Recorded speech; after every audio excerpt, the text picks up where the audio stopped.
Lecture 8. In the previous class, we have summarized element libraries,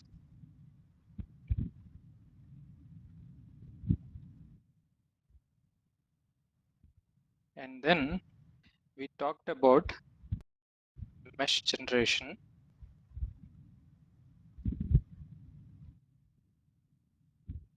and while talking about the generation, that is structured mesh, unstructured mesh, and then we had hanging nodes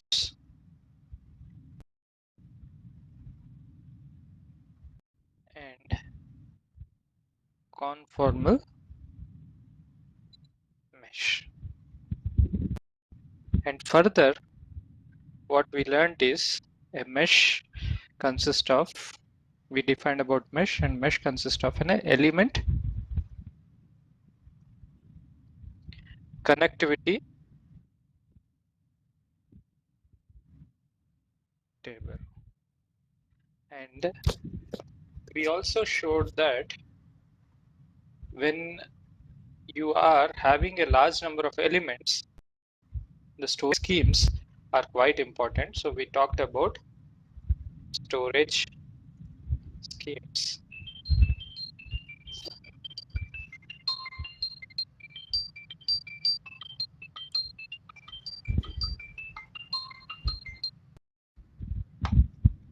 Storage schemes. First one is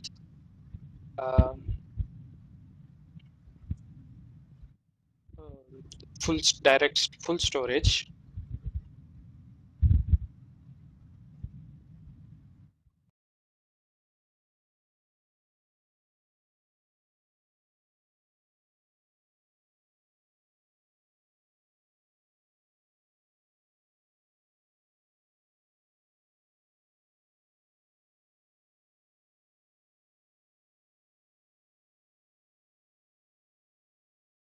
Second one is bandwidth. So when you have a K matrix,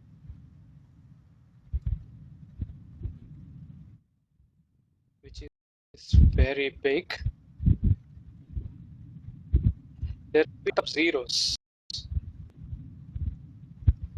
So we know that the connectivity table determines the connection between the lowest, between uh, the highest degree of freedom it is connected to.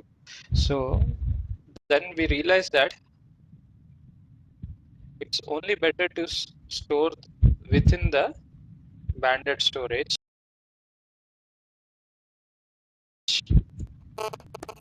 data. Since it is symmetric, we said that we'll use in the storage scheme, and this is your half bandwidth.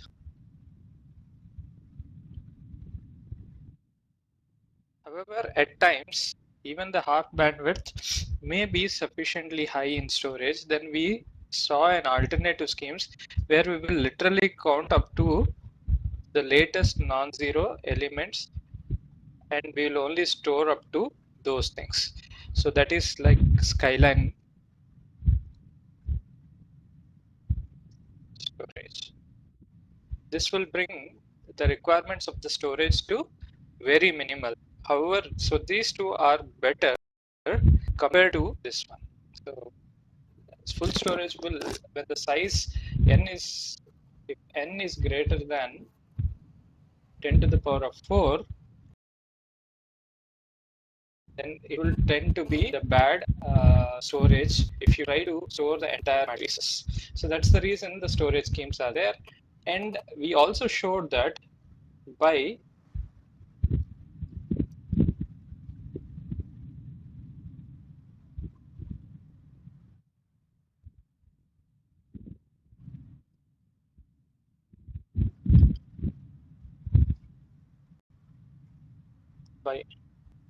appropriate numbering of nodes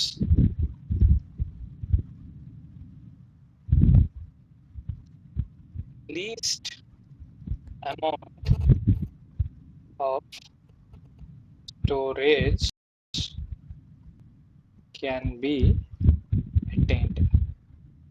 That is, let's say it is a human tendency that if there is a car, the same car, one seller sells it at 10 lakhs and other seller sells it at 2 lakhs. Nothing difference is there. Everything to the bit is same. Then we would 10 lakhs onto it. Same thing. So we have to choose appropriate numbering scheme. That's the reason we showed that wherever is the least side, go in that direction. So if you, when you are having a structured mesh,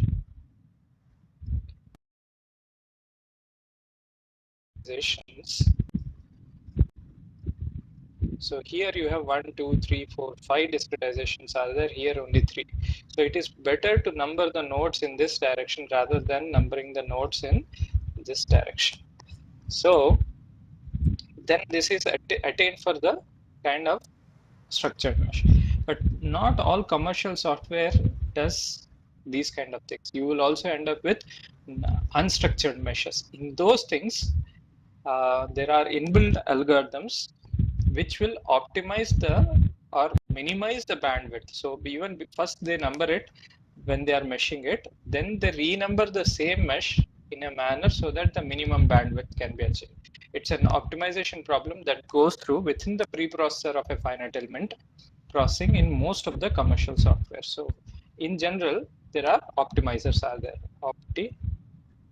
optimizers for bandwidth detection.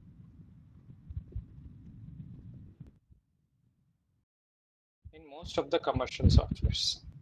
So that we don't have to worry about it, but one has to learn that these are all these small things which matter most is there behind a commercially available software, and it's a black box for us. So before using it, you need to understand the features of it. This is the thing about, so all these things are connected with the element connectivity table. So depending upon how you mesh and what numbering scheme you do, your storage schemes are also interdependent. And you generate your mesh, structured meshes using advanced frontal technique methods or mapping techniques, where easily we have advanced front tracking algorithms, or we have Delaunay triangulations, through which one discretizes a given domain into elements and nodes. So these two are techniques to kind of discretize your given domain to nodes and meshes, elements. Okay, with this is the review for the previous class. In today's class, we'll again come back to the unit 2, mostly today or by early next class. So in today's class, we will learn about, we already learned about interpolation functions. I will just brush through again, and then follow up, I will talk about convergence criteria. After these things are done, I will switch to a boundary value problem to help you understand assembly.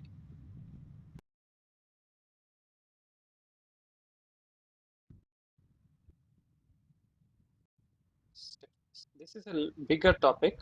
Most probably, I have to teach the kind of uh, this problem by the it will spill over to the next class. So that's the reason I'm suspecting that the chapter 2 will go beyond today, but I'll try to see if I can finish this thing with an example also showing how to treat boundary condition. These are the things that we'll be learning today. So let's come back and let me stop at this point and ask if you have any questions from your previous classes, and if I'm able to have it, I can try to help you in understanding those things.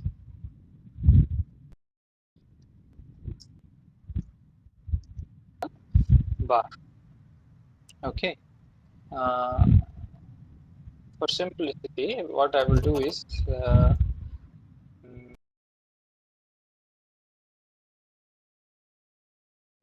and with some boundary conditions.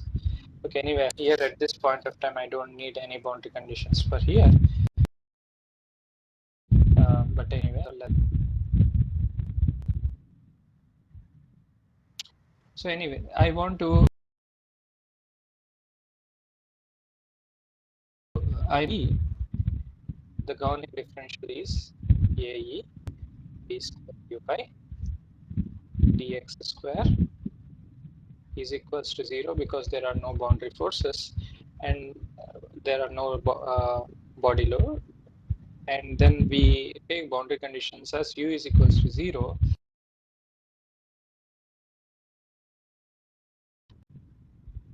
AE du by dx is equals to capital P. Okay, this is our thing. Anyway, let me solve this problem analytically because this is quite important before we kind of solve this thing. So let's quickly solve the analytical solution.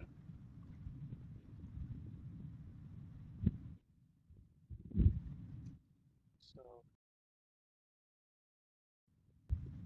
your u is equals to c1 x square plus c2 is c1x plus c2. I should have written in the other manner. C2, that's correct. C1x plus C2 would be fine. So if I differentiate once, I'll get linear. If I differentiate twice, I'll get 0. So that's what is this one. So when I substitute back into the solution with the using the boundary condition, I get my solution to be C2 is equals to 0 and C1 is equals to um,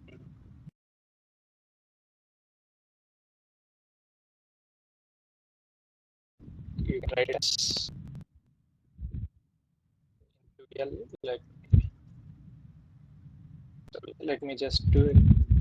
C1 into L is equals to du by dx. L is equals to,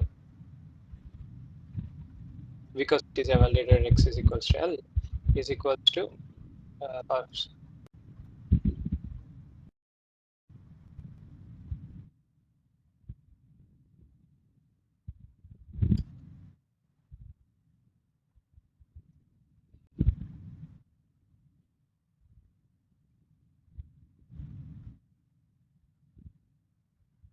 but we know that du by dx at x is equals to L is given by b by ae to this, right? So this is the thing. So we take this back and our solution u is given by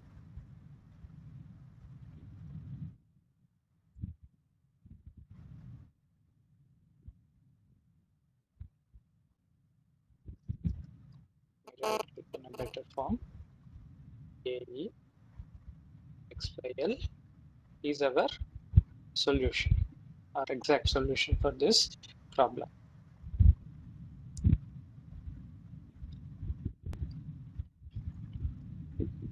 right? So oh, I made a mistake, so it should not be this. So anyway, I know what was the problem. So let me redo it.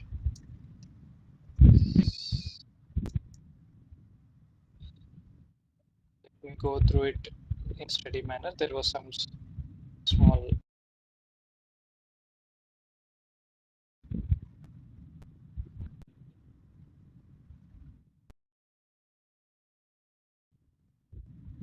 So anyway, your du by dx is equals to just c1. So when you evaluate at x is equals to L, that will become P by AE. So your C1 is equals to P by AE. So that means your U is equals to P by AE into X plus, there is no plus because C2 is already 0 when you substitute U is equals to 0 at X is equals to 0.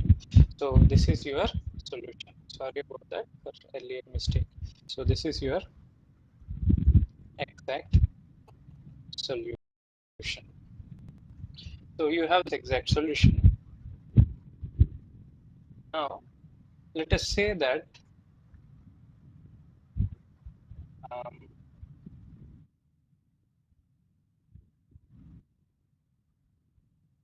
we are approximating u tilde is there.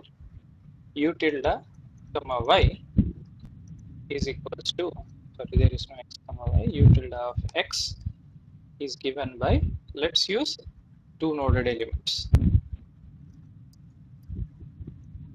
So that is a naught plus a1x, or alternate form is have two noded elements. A which is b can be written as ua na plus ub nb.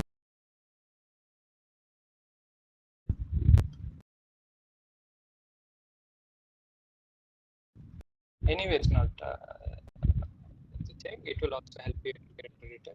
So we know that in the shape functions, na is equals to 1 minus x by L, and sorry, and nv is equals to x from our previous derivations. Okay, so now we can write our u tilde of x within an element E. Let me put it as within an element E is written as ua 1 minus by L plus ub x by L. This is our solution. Now, one thing, I'll go back to the same problem, and what I will do is I'll model this model as one element. That means here this is node A, node B, which is nothing but A equals to 1, B is equals to 2. This is element 1. So my boundary condition is U 0 is equals to 0. There is no problem. And let point load B is there. So du by dx at x is equals to L is equals to P by A. So now if I look into it, I have already know using the same thing. I can come back here. Using one element, it is easier to kind of solve. So now let us say if I have to take a kind of more than one two noded elements. This is the same boundary conditions are there, so we make use of it. Now if I use two elements, that means the same problem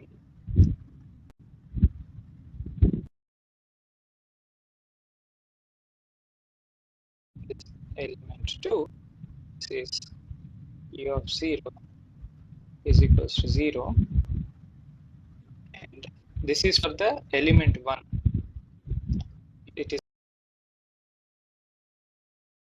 also same as for the thing global also. Here du of element 2 dx at x is equals to, if I'm writing for the global thing, I would have written it in this manner, du in the same manner like this.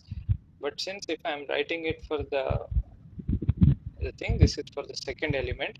For the second element, this, let's say 1, node 1, node 2, node 3. The second element is node 3. The first element is node 1 and node 2.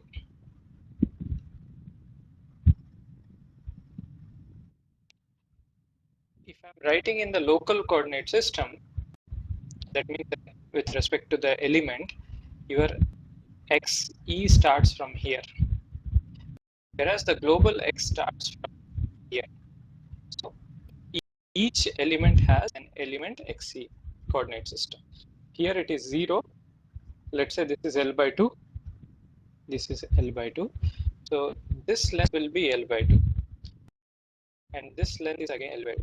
So this length is L by 2. This length is L by 2. So two L by 2s are there. So this is your capital X.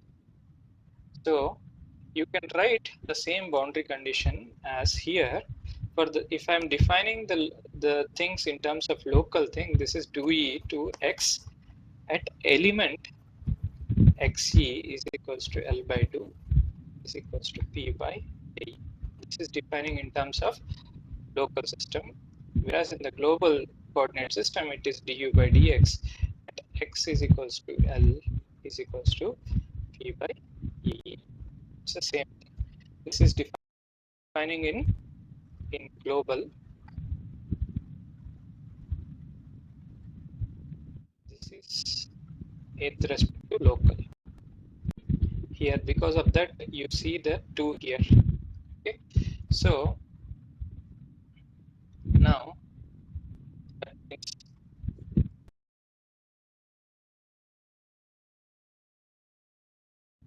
for the same thing, your total u, your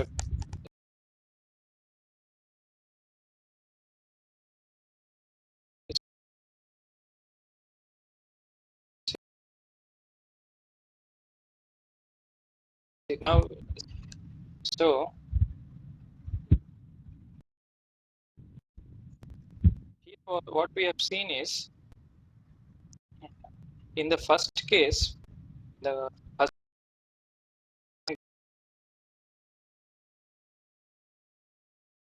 plot the solutions.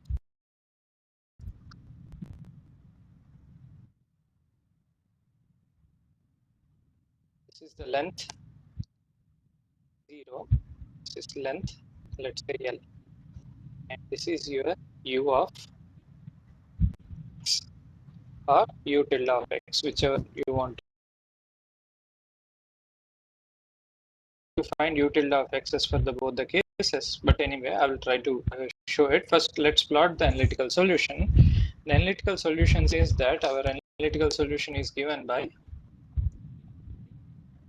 exact solution is given by this. That means it is a straight line and its intercept is 0 and slope is p by ae. So the solution for this problem is very simple. It is straight line, the slope of p by ae. The maximum value will be of pl by ae. This is exact solution. Okay, we are fine. Now let us take one element solution. One element solution is also same because we have seen that in the one element solution, which is same as this thing, we can show anyway. I'll show it here again for you. So let's say first case is one element solution. In the element solution, you know that u tilde of x is equals to, we already know ua, which is 0 now, because already know ua is equals to 0 into 1 minus x by l plus ub x by l. Okay. So anyway, this term is gone. So u tilde of x is equals to ub x by l. If I take du tilde x by dx, that is equals to ub by l. And if I evaluate at x is equals to l,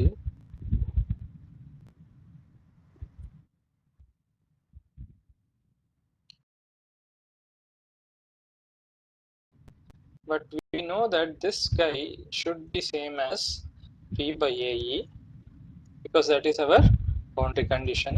So that means our ub from this case is determined to be,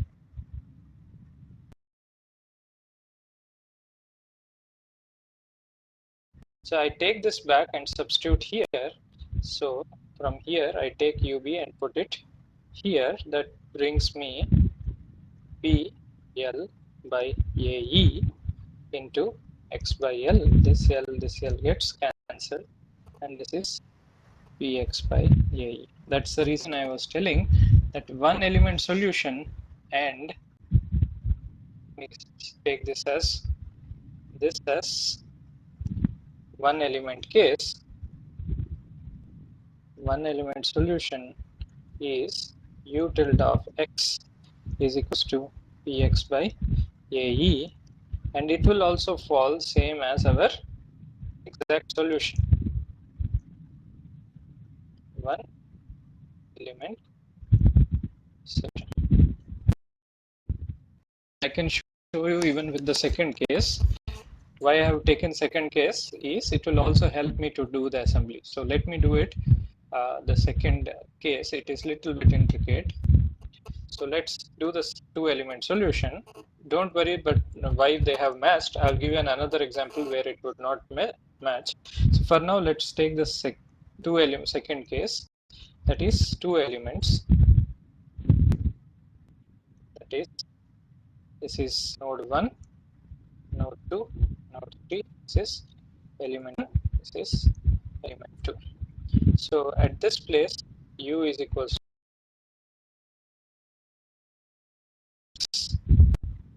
whatever it is, local or global evaluated, is equals to p by ae at this place, evaluated at that given at x3. Let me put it as x3 because I'm not mentioning it. So that makes, let me write, for the element 1, the approximation is given as, let me call it as node A, node B, node C. UA, NA plus UB, NB. But what is A in this case? A is 1, B is 2. So I can write this as U1. What is NA? NA is given by 1 minus XE by L plus U2O XE by L.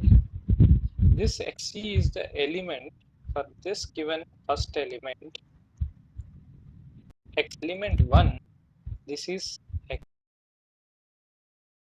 XE for this element. This XE is, this is for the element 2 measured from here. So it is not at the global. So there is a let's say this is element 1. This XE is for the element 2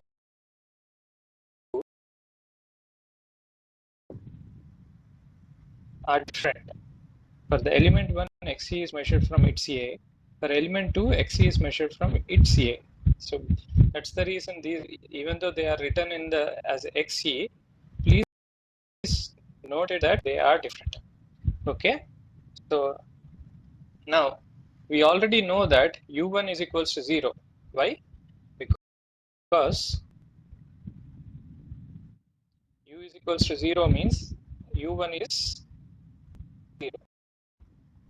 So let me take it. So u of x for the first element approximation is equals to u2 times xe by l. Okay, this is that. Similarly, u tilde of 2 x is equal to u2 1 minus xe by l plus u3 xe by l. You need to see that they are connected at node 2. That means, so anyway, if you are having confusion, I'll tell you what is the relation between x and xe. X is global, xe is local. For element 1, x is equals to xe. For element, you put it xe is equals to x. Whereas for element 2, xe is equals to x minus the length of the first element, which is L by 2 in this case. That is the difference between this xe and this xe. Okay, so and its relation with respect to the global. Okay, since we have said that, now how do you find this? Now we don't know what is u2 and u3. How do you find the solution? In the first case, one element, it was easier. So, but here it is little difficult. So what I will do is, I will try to come up with some small, I mean, we can solve these things easily for a 2 element, but that is not the thing that is will be good when we are scaling the problem to the large. So to scale the problem to the large, what we need to do is we need to come up with the stiffness matrix. Now I'm not going to derive the stiffness matrix for a bar element, which I will derive it in the chapter 3. For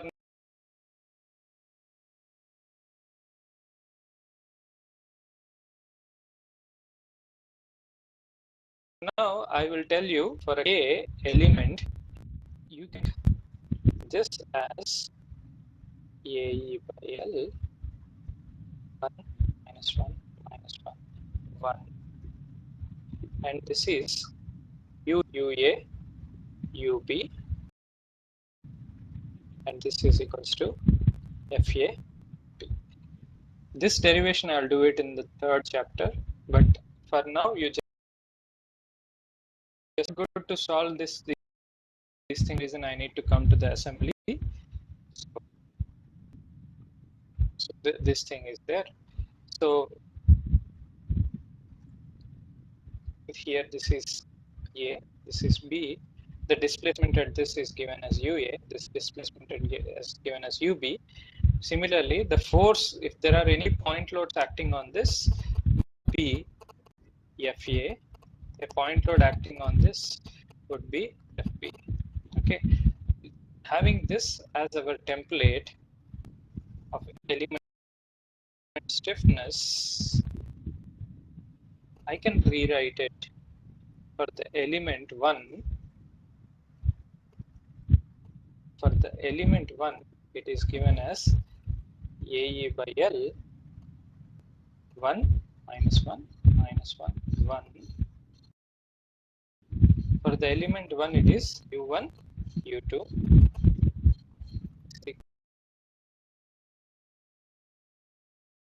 equals to other element 1. If you go back and look into here, is there a point load? No. Is there a point load here for the element 1? No. So your point loads or the concentrated loads, this is like 0.5 loads 0, 0. For the element 2, A by L, again it's the same because the element has not changed.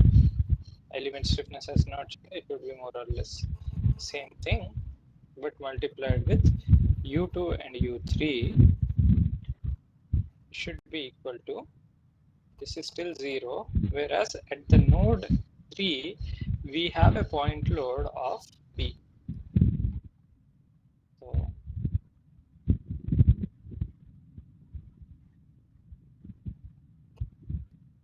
this is node 2, there is no point load acting, whereas at node 3 you have point load, this P acting on the node. So now this is your local strip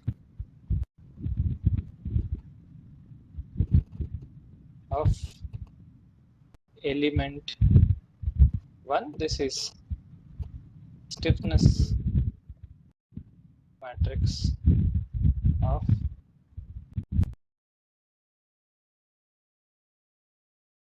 about how this has been derived. I will come to it.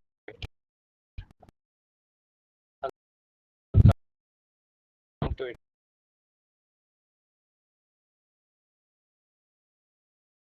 here, which is element 1 and 2 together. Our stiffness matrix would be U1, U2, U3. And what is these things? What are the forces here? What are the stiffness matrix here? So we know that when you are having these things, you have to write something in a very light color node that these are belonging to the U1, these are belonging to the U2. These are belonging to the U2 and these are belonging to U3. These are for your guide. So guidance. So U1 and U1 entry is this one. So same thing I will put it here. The U1. So let me also put a guided lines with respect to the columns U1, U2. So U1, U1. That means you can. Okay, I should have written it in both the manner. So this is again a column U1, U2, row U1, U2, U2, U3. So U column, U2 row.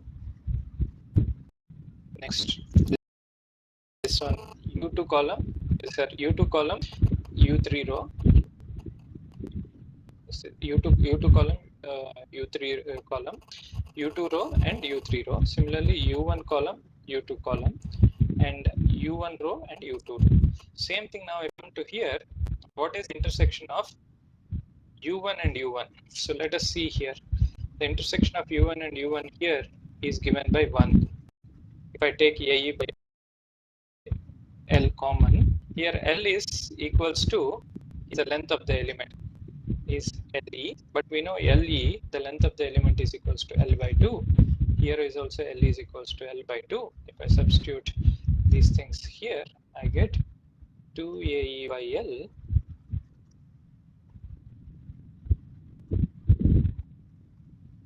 and this one is, the entry is 1.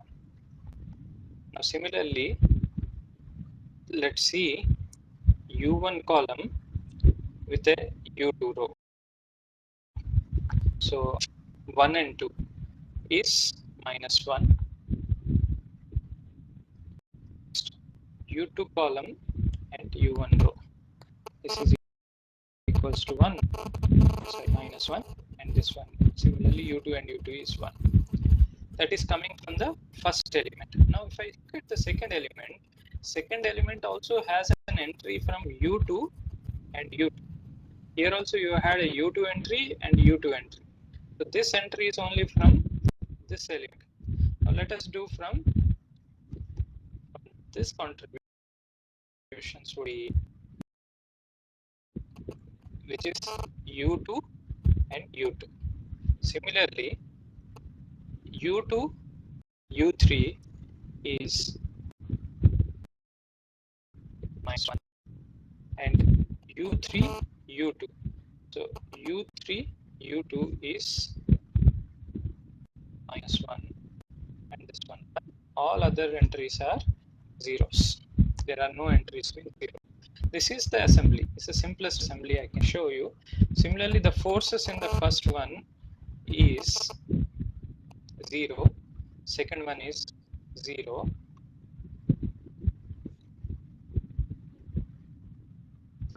However, from the second element, at node 2 it is 0 and node 3 it is 0. So this is plus 0. This is P. So your total global stiffness matrix is given by 1, minus 1, minus 1, 2, 0, sorry, minus 1, 0, minus 1, and 1, U1, U2, U3 is given by 0 is not singular because it cannot differentiate between two different rigid body motions. Two rigid body motions is just taking nodes by 1 or moving both the nodes by 10. It's still the same for both the things. It cannot distinguish it because it is very difficult to do that. However, if there is relative motion, it can distinguish it. That's the reason kg is singular, because it cannot handle the rigid body motions. In a bar problem, the things that is the kind of rigid body motions you see here would be translation of the structure. That is, it cannot do translation of this structure, entire structure by one unit, and move the other things relatively, that it can distinguish, it can give you unique answer. So, but for that you need to substitute the boundary conditions. As it is the structure, if you don't impose a boundary condition, that means it is free. That is, it's been not constrained. If it is not constrained, then it will have rigid body motions. So in order to remove the rigid body motions and you want to get a non-trivial solution, what you need to do is you need to put constraints or to give boundary conditions. So how do you treat the boundary conditions is, let's say, we don't worry about this problem now. I will re-explain the same thing using a different example later. If you are feeling it little bit heavy, that would be fine. So what I will do is I will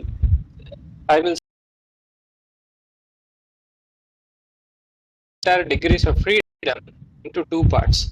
One are knowns,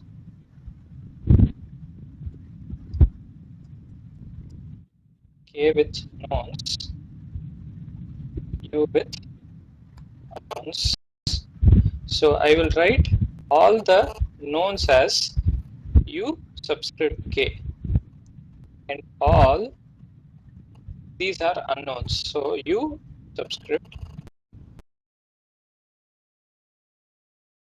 solution, subdivision. So what I will write is, I will take this thing, rearrange the stuff in a manner which is unknowns or knowns. Let's write unknowns first. Unknowns and followed by knowns. Similarly,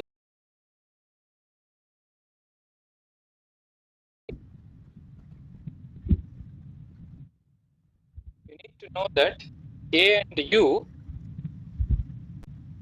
u subscripts are defined as per DOF, that is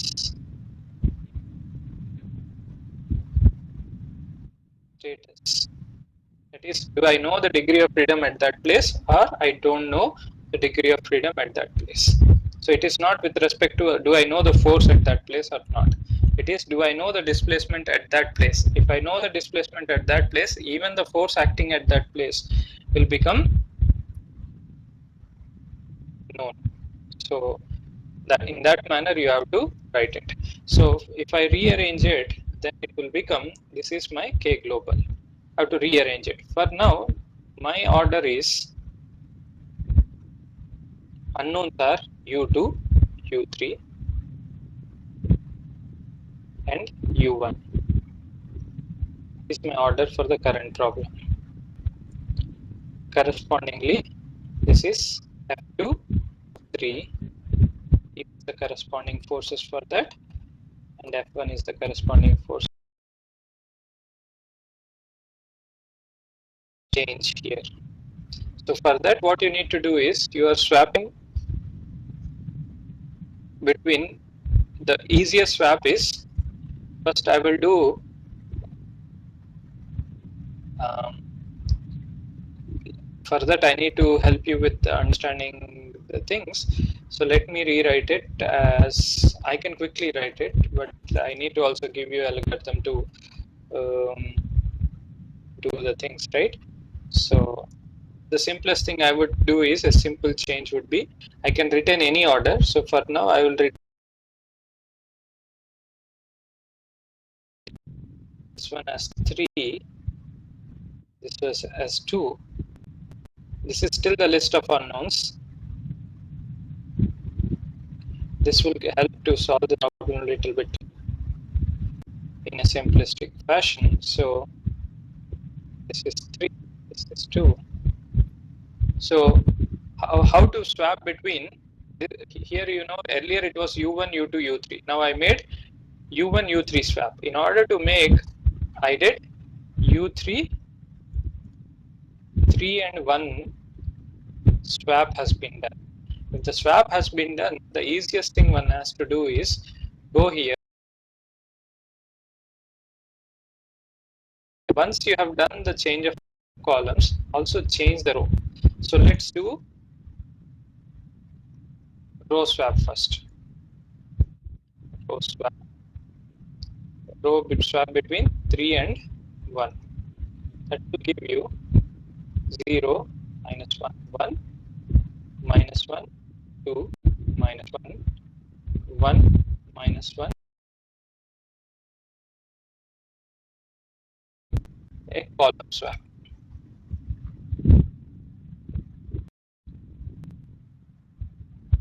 A column swap will result in the final form of the matrix, which is 1, minus 1, 0, minus 1, 2, minus 1, 0, minus 1, 1. Now we are in the same thing. The equilibrium has not changed, we just swapped the corresponding things. Now I will again rewrite now this one in a special form. I replace this and I will call it as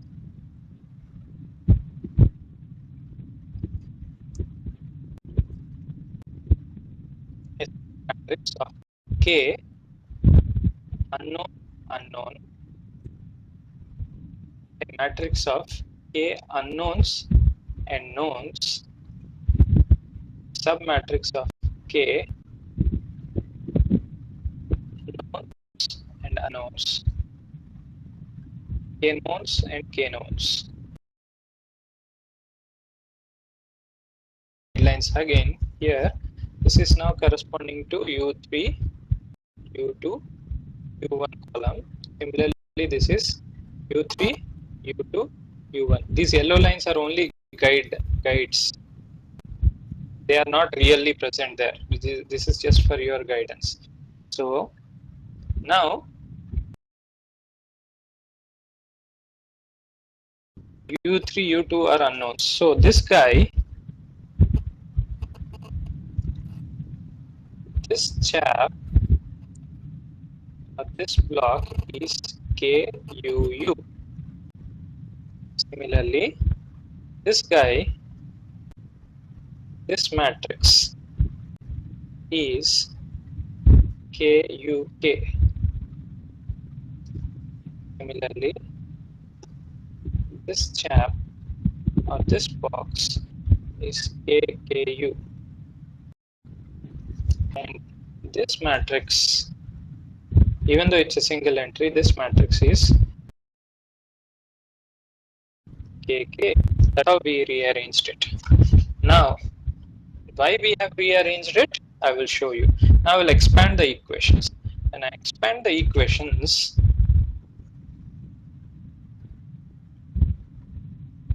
kuu uu plus kuk uk is equals to fu kku uu plus k kk uk is equals to fk. Now uk is already, you know the solution. This is given, and now we know all these things. So, and f2 is also given. If you see that wherever your displacement is unknown, the force will be given. So displacement or force, only one thing should be given, not both, unless it is a Robin boundary condition. That means either Newman or Dirichlet has to be specified, not the both. That means if displacement is not mentioned at this place, that means you already know the force at this place. So that's the reason you are unknown u. That means these things is already given to you. This means already given to you. That means you know this, you know this, you know this, you know this one, you don't know this one. So what I did was I took this equation kuu multiplied by uu, kuk multiplied by uk has to be equals to fu. I've written it in an equation form. So let me take what all the things I already know. The things I already know in this place is I know this, I know this, I know this. I only don't know this fellow. If I don't know the fellow, what I should need to do? I need to solve for that. So when I solve for that, let me rewrite it.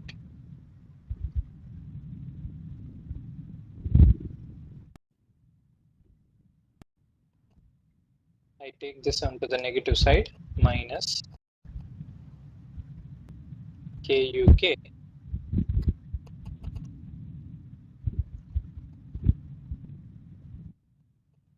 Then in order to find this solution,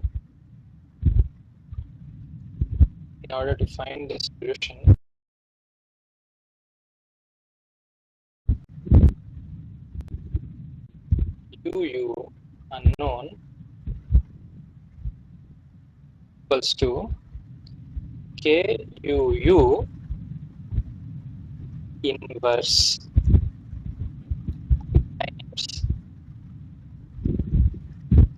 fu minus kuk uk.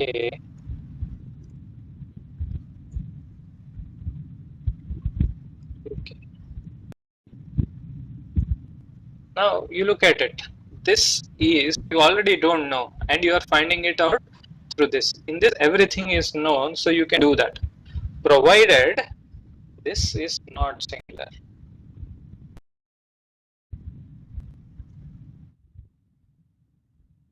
Provided this is invertible.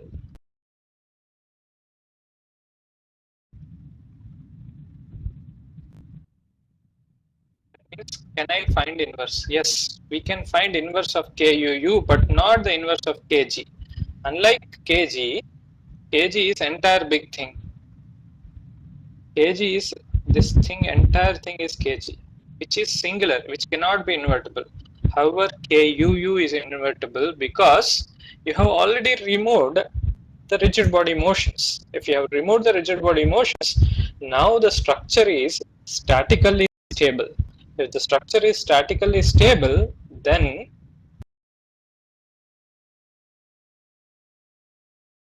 the KUU submatrix is non-singular. It can be guaranteed if all rigid body motions are removed, KUU inverse exists. So that means this is also there. All the things we know, that means this is just a pure mathematics now. Using inversion, we have to do it.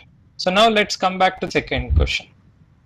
What else we don't know in the second question? In the second question, in the second equation, we know this, we know this, we know this.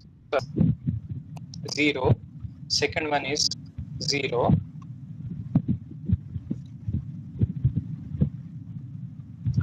However, from the second element at the node 2 it is 0 and node 3 it is 0. So this is plus 0, this is P.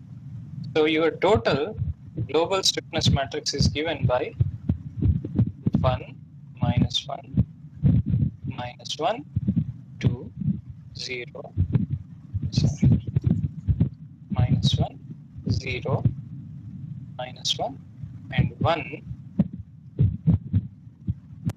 with u1 u2 u3 is given by 0 0 P. Okay, so now how do I solve this?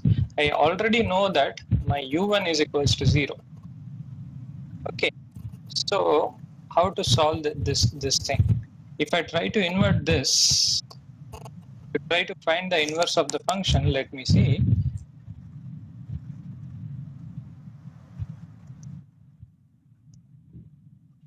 If you want to try to invert this function, it will tell you that it is not invertible because this matrix K would be singular. Why it is singular? This K matrix. This is called K global. K global and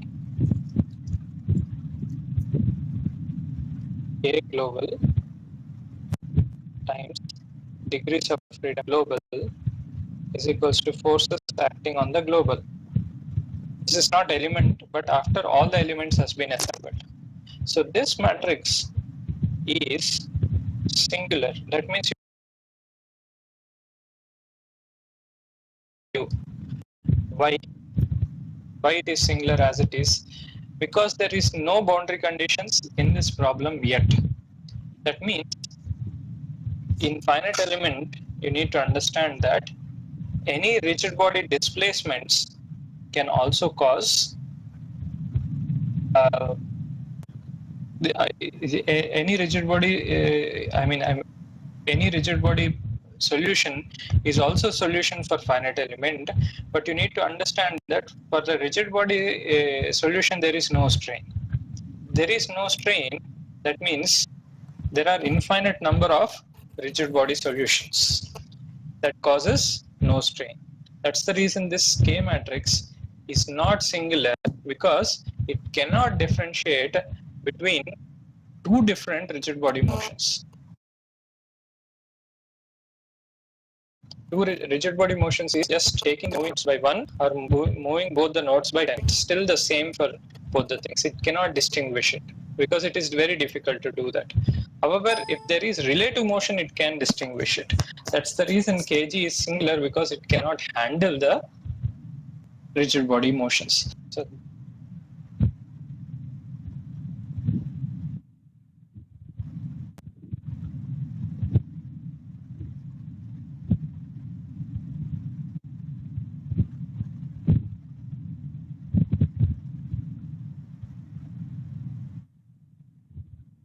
this is what we got it. After row swap and column swap, this is what we ended with. It was also the same thing, structures, so it has come in this manner. Now, your KUU is nothing but from the k new, the first two rows and first two columns is your KUU. Now I will try to invert the KUU, inverse of KUU. Yes, there exists an inverse. Now let us see the inverse of KG. Again, it doesn't exist. So what I have proved earlier or showed you here, the physics behind is the same thing. Now since we know the KUU, you just multiply it. So let me just split the other things also. So this is our KUU. KUK is equals to KG 1 comma sorry, U is 1:2, this is 3,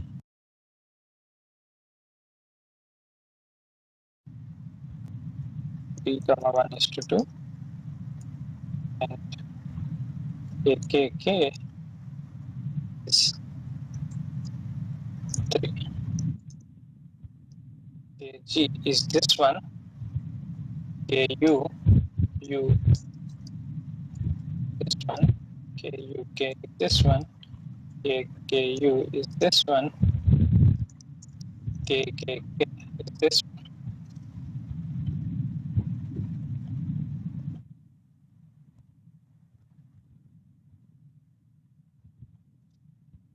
So which is what we have seen. Now similarly our FU is given by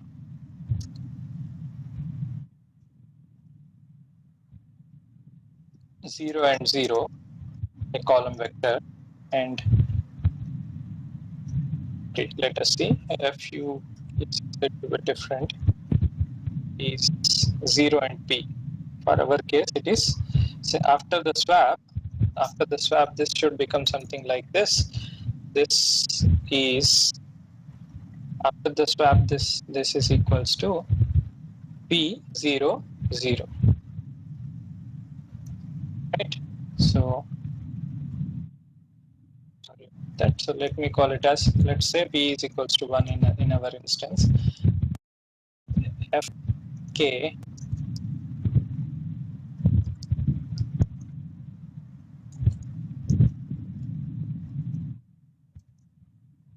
and now if you want to solve it, our UU is equals to inverse of KUU into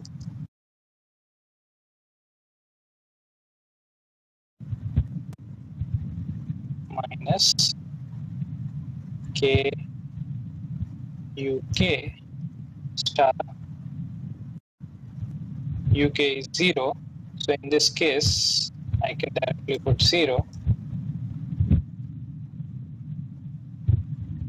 So my displacement would be equals to 2 and 1.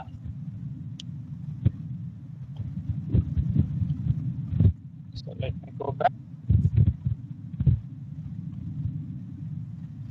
So instead of P, I kept it 1. So if I scale it back, I can get back. So let us solve for P is equals to 1. It doesn't matter for us. So let's, or we can even do symbolic. It should not be a problematic for us. So let me just call it as symbolic.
think the symbolic processor is not there in this thing. Let's solve for p is equals to 1. It should not be problematic for us. Let's make p is equals to 1. So it should still give you the other things. So anyway, let's come back to here. So we showed that our UU for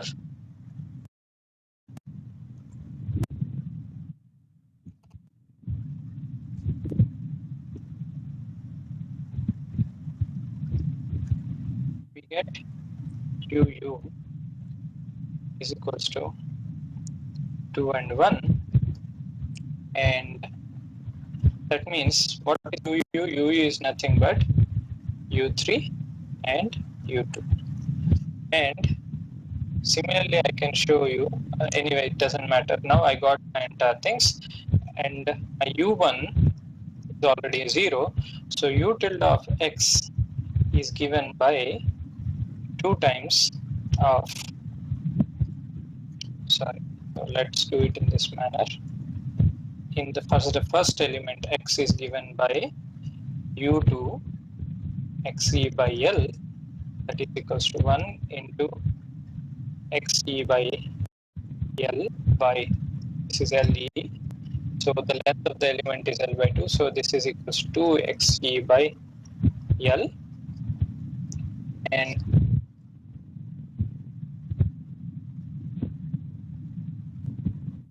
for the second element,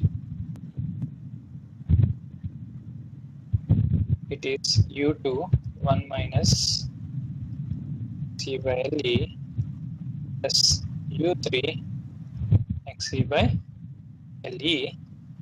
That will make it, now we know U3 is 2, U2 is 1. So 1 minus xe by L plus 2 xe by LE, that is equal to,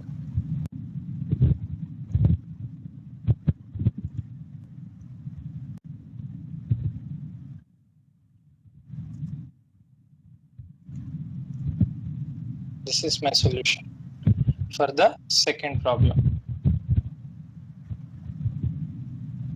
for the second element. Now what is my xe? Xe for the first element I have already given you here is equal to x my, for the first element it is x, the second element it is this one. So if I substitute that, I can write in global coordinates, this is equals to 2x by L, and this is equals to 1 plus, this is 2x minus L divided by L. So that is, if this L goes and this is L, this is equals to 2x by L. So anyway, from both the elements, it is the same equation. So U1 of U tilde 1x, which is valid for x by L, x is valid from 0 to L by 2 for the first element is this one, and U tilde of 2x is equals to, sorry, this is 2x by L, that's what we got, and 2x by L and x is valid between, because the second element exists between L by 2 and L, and it is a straight line passing through the 0. If you figure it out, it will come to be px by L to px. Let us see the exact solution, which is a equation of a straight line, and you can show that this follows the same trend as the previous thing, and that solution will also, the solution for the two elements is two straight lines, which is nothing but the first straight line up to L by 2 and the second straight line up to L by 2, and this is two element solution. Here you have seen that your exact all lie on same, claiming that your finite element is correct and one element is sufficient.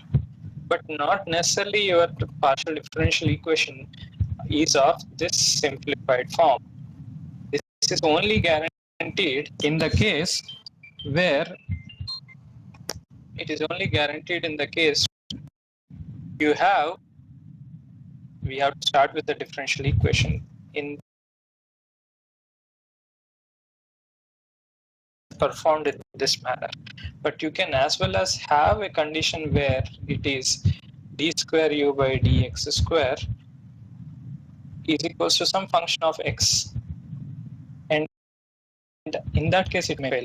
Also fail when d by dx a of x e of x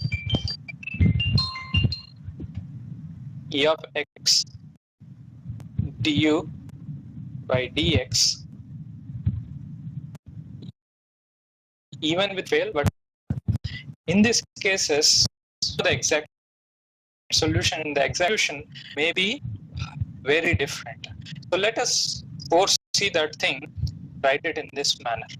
For general solutions, for generic criteria,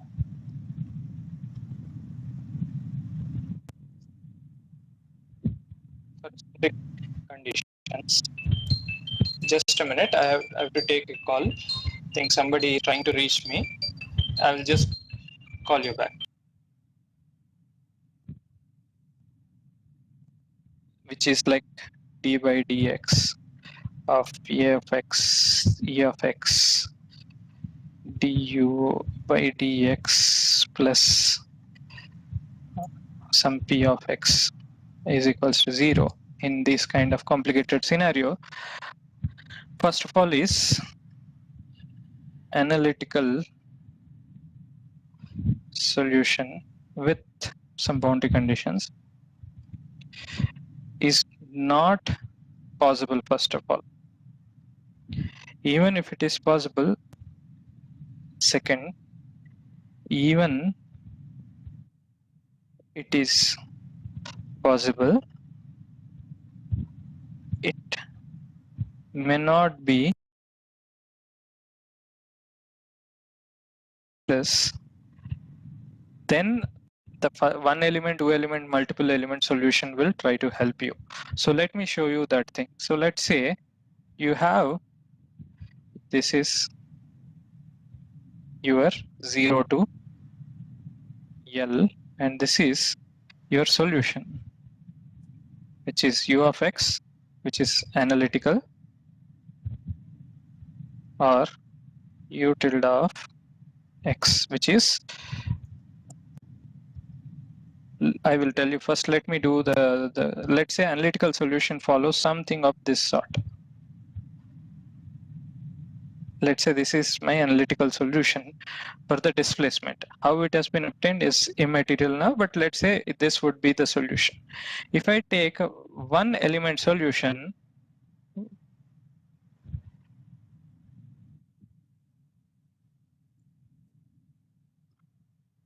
one element solution would be this.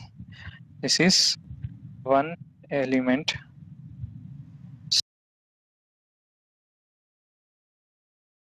analytical solution was linear, so you didn't really find the difference between analytical and the one element solution. But one element solution for a real case would be something like this, and this is the error.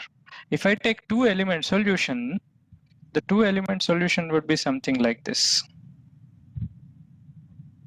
This is first element solution, this is second element solution, this is two element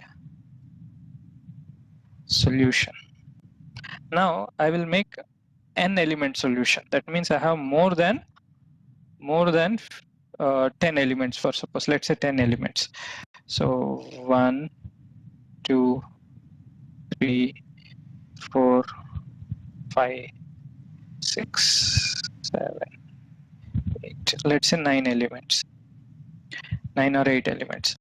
So each linear things. So linear, linear, linear, linear, linear, linear, linear solution, linear solution, and linear solution. Now this is let's say 1, 2, 3, 4, 5, 6, 7, 8, 9. This is 9 element solution. Only in that one case it has matched, but if it is a generic case with the increasing number of elements, even the complicated solution into it. Okay, so one element solution may not converge. The one element error is this much. You can see the one element solution is this big. It is varying. So anyway, let me write it again. This is exact solution. This color is exact. So each one is different, but you see that with the more and more number of elements, your exact solution and your approximate solution has converged. And if I make it, let's say 20 elements, maybe it will follow it much closely to your actual values. Okay, so what decides the convergence? Okay, now what I'm doing is I'm coming to the actual problem that what I have told what I have said that I will be covering in this topic is the convergence. There are two things. One you need to understand is here what we're showing is H convergence.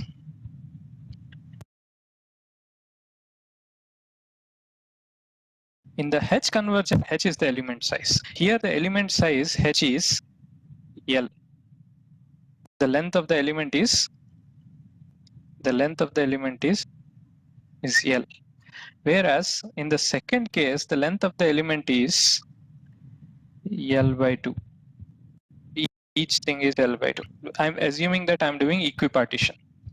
Now, whereas in the green, I have 9 elements, 9, so it is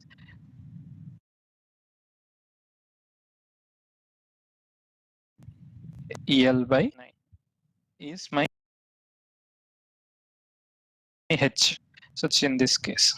So now I want to ask you one question or ask you to observe one thing. With the increasing number of elements, did it converge linearly, quadratically, or how did the error minimize? What is the error? The error is between this red color exact solution and whatever is your element solution. For one element, the boundary between your exact and this would be your, whereas for the two element solution, the dark reddish between that and the light red color thing would be your error. For us 9 element, this would be your. How does this converge?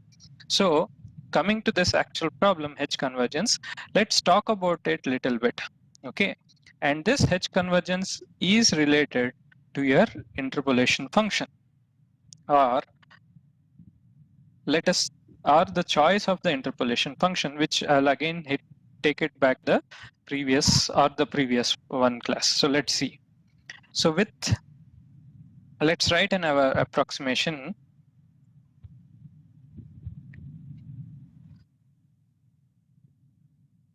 u tilde of x, which is written as a naught plus a1 x in the simpler here in this.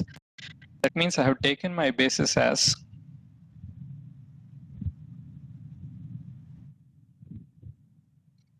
okay. This is one thing. Now I could have as well as taken, or I could have as well as taken as a naught x to the power of 7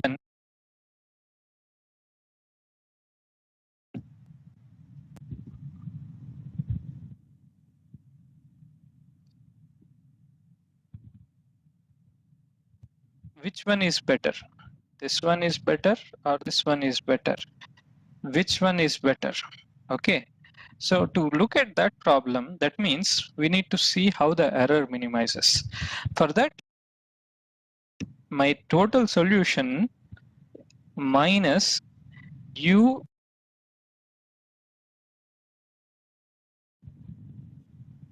and this is your approximation. So my error E of x is a difference between an exact solution, and exact is also function of x, exact solution and an approximation. Okay, now I can write it as, what is the order? I can write it as order of h to the power of p. Okay, what is h here? What is h? What is p?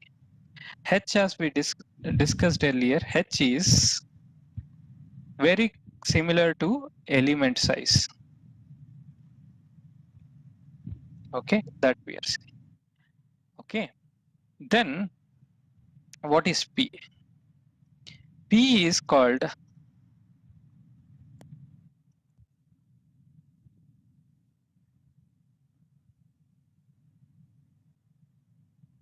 degree of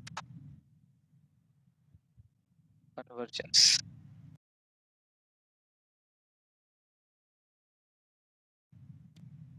In this case or this case, the h is already decided depending upon is it 1 element, 2 element or 9 element. The things are set it up. Okay, h is decided. H can be 1, h can be l by h can be l, h can be l by 2, h can be l by 9, or h can be l by n. N is the number of elements. So that is, anyway, we know h. H is element size. It is an approximate is h by n, and where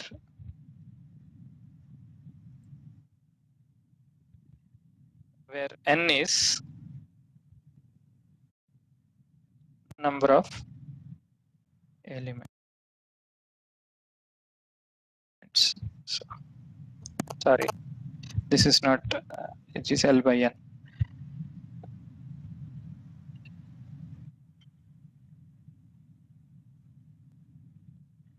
H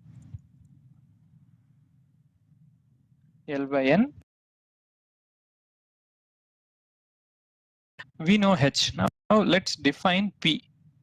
So in the first case, let's call this one as case 1. This is as case 2. In case 1, let me rewrite it. My exact solution is equals to approximate solution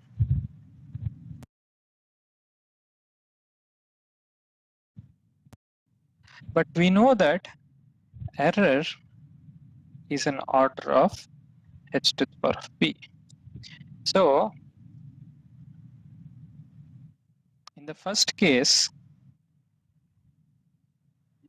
which is nothing but a naught plus a1 x, in this case my error would be of x square. Okay, how I have told you, I will give you the explanation a little bit, but you can write, instead of x you can write h, it's not a problem. So it is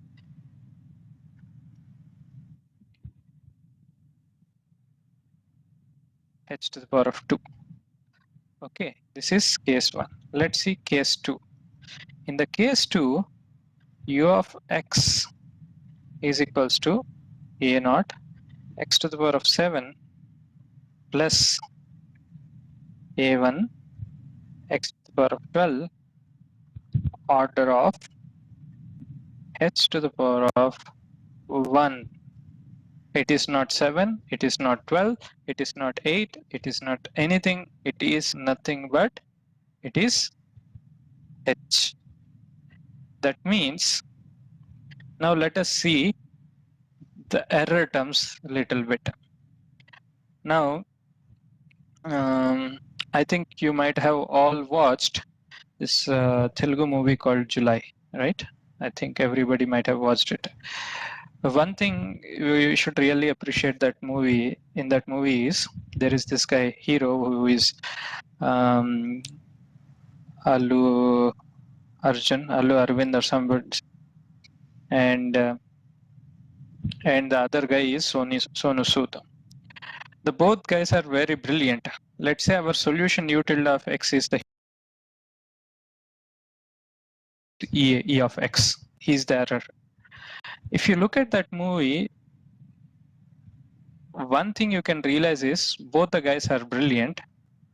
Anybody could have win the game in the end, but the person who thinks one step ahead of the enemy wins the final match. If Sonu Sood has thought little bit more than the hero, he would have won, but he did not. So that's the reason Sonu Sood has lost. So here E of X is our evil. Okay. So this guy has to be behaving. We should have an upper hand over the evil. So when can you have upper hand? The upper hand is not by having a highest power P, not just having a highest power. See, this is little bit difficult to understand. The powers would start from P would start from 1, 2, 3, so on like that. So if you want to behave good, you should have all the lower powers and give the highest power to the highest power to the evil or to the error. So anyway, I will give a very bad example again. Let's say it's a human tendency that we always are jealous about our enemy or our neighbor or something like that. So if God comes and really asks me what one wish you want to give you, I would generally ask, maybe I'm not a good person. You give double to him, and provided that I ask that you pierce one of my eye, so that the other enemy will get double of it. So his both the eyes get pierced, so he cannot see the world. At least I can see half the time with one eye, right? So that is what being kind of shrewd person. So that's what even the shrewdness we need to show in the choice of making a polynomial. So if you choose all the lower powers starting with 1, 2, 3, 4, so on like that, the next highest will go to the error. Now here in the second case, you forgot to take x to the power of 1. You forgot to take x to the power of 2, x to the power of 3. So what is the least one will go as the power of the enemy. Whereas if you come here, 1 is already taken. 2. So what? If it is 2, what is the big deal about it? Let us see the explanation for that. Okay.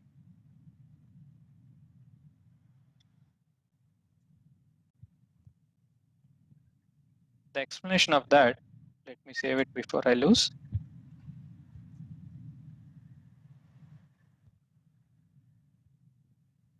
Okay. E of X in the case 1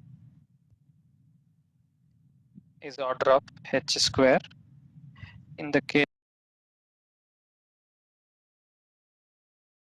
equals to order of. Okay. Now let's take an example like this. Let's say your element size was initially 1 L.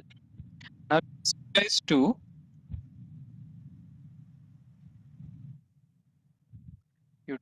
to L by 2, L by 2. So your error would go as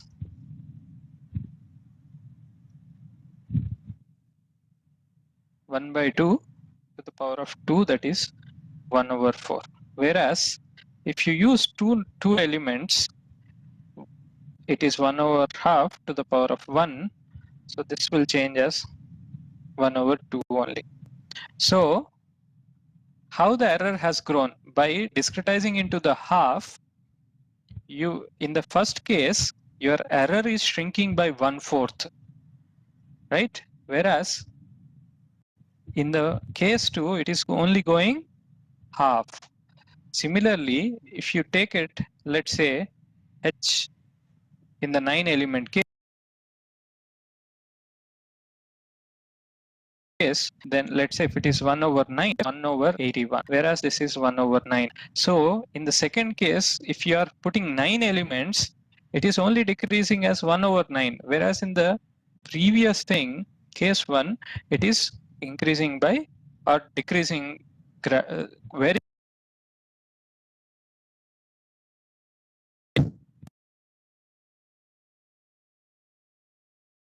here will dictate the how quickly the error will diminish. So this dictates your convergence. Very quickly, the order of convergence is dictated by this power p. So we can write O of h to the power of p as some constant factor times h to the power of p, where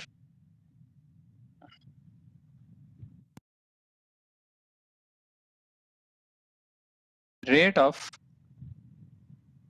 convergence and p is order of convergence. These two things are there. That clearly says that these two things clearly states that how things behave when you, how the polynomial behaves when you choose it. So let's, like this ad is there, Raymond's the complete man. The complete polynomial is complete if you take one x sorry, x to the power of 0, x to the power of 1, x to the power of 2, x to the power of 3, x to the power of 4, like that, x to the power of so on, like, and these things are there. When you are picking the polynomial basis, pick continuous from lower to higher. Don't pick somewhere in between, then the least one will go to the error. If the least one dictates more, error will not diminish. If the error doesn't diminish, how high, low h you go, that means smaller fraction you go, still you will not reap the benefits to its fullest possible potential. So this is what is called H convergence. And in the next class, there is something other kind of convergence called P convergence, which I will talk about in the next class. And I will also try to show you something very similar example of again assembly and the things by proper derivation using a standard example. So with this, if you have any questions, I'll be happy to tell you. But before ending, note that a complete polynomial should be chosen. A complete polynomial will give lowest power first rather than the highest powers. So choose from lowest to the highest. Lowest to highest is the thing that one has to do it. Okay, choose it in while choosing the basis. The basis is 1x, something like this. So try to always choose this one. So that means your u tilde of x should have capital X, a0, a1, so on an. Just choose in this power. X to the power of 0 is nothing but equals to 1. So choose it in the continuous form. Don't choose somewhere this one, somewhere in between. Then the lowest power would dictate your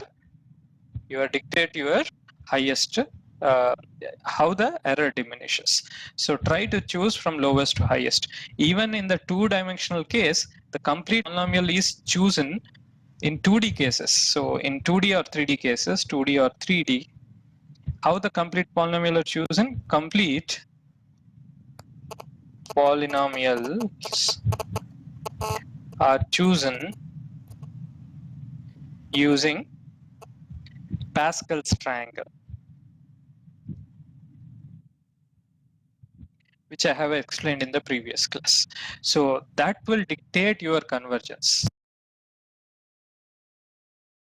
Error diminishes. In approximation, all we want is our error with the increasing number of elements go as small as possible, as quickly as possible. That is, we want rate to be highest, we want degree to be highest. That's the reason if you choose your polynomial appropriately, even with less number of coefficient, you can reach very quicker or closer approximation to the actuality.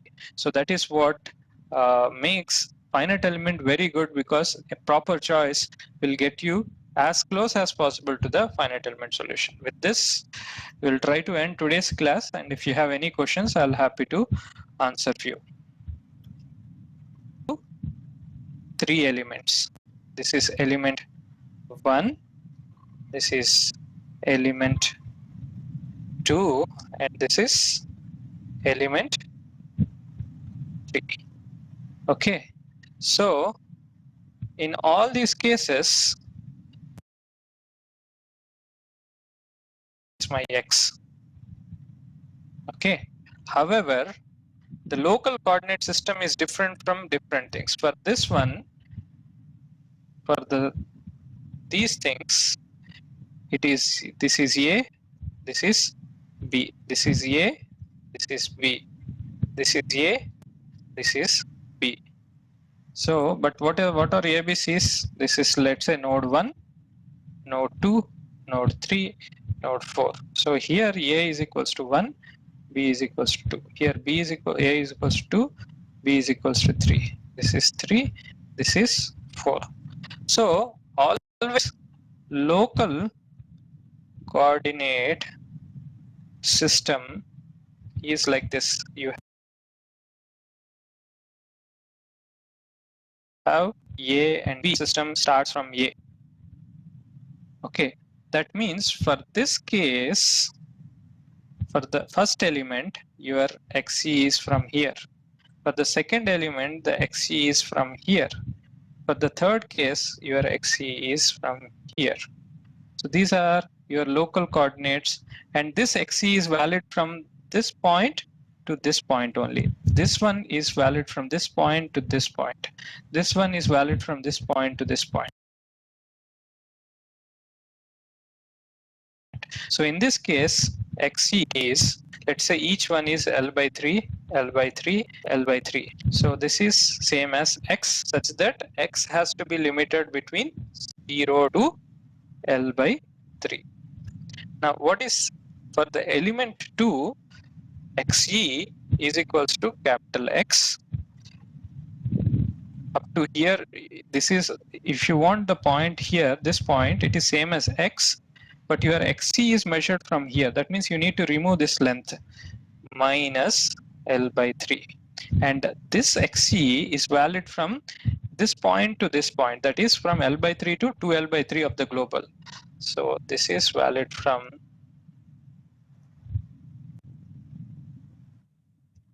for the element 3, XE is the same point here. That means it is this global coordinates. The local coordinate comes measured from this place. That means I need to remove 2 times of L by 3. So it is 2L by 3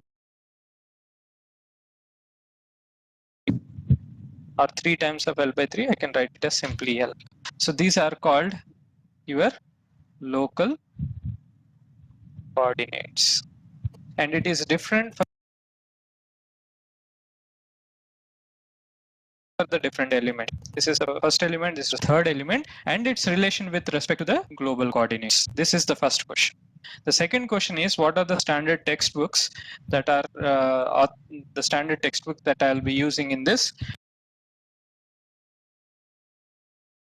One would be this, you can see Bellagundu. Other one I would recommend for the advanced learners would be a Robert Cook book. These are the two books. The second question is textbook. Second question, what I got today is, first one is Chandra Bhatla. So first A would be Chandra. Anyway, I'll share the slides. Second one would be book. These two I like it more.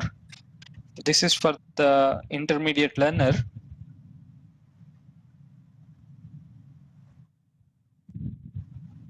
And this would be for the beginner.